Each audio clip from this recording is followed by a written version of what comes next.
Hey folks, Professor Johnson here. We are moving on. We are moving on with linen.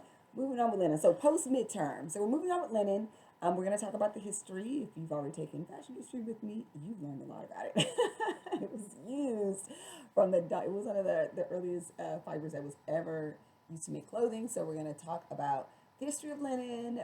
We're going to talk about linen fabrics and fabric production, and then of course we're gonna talk about the properties of linen. Okay, so this week we're moving on.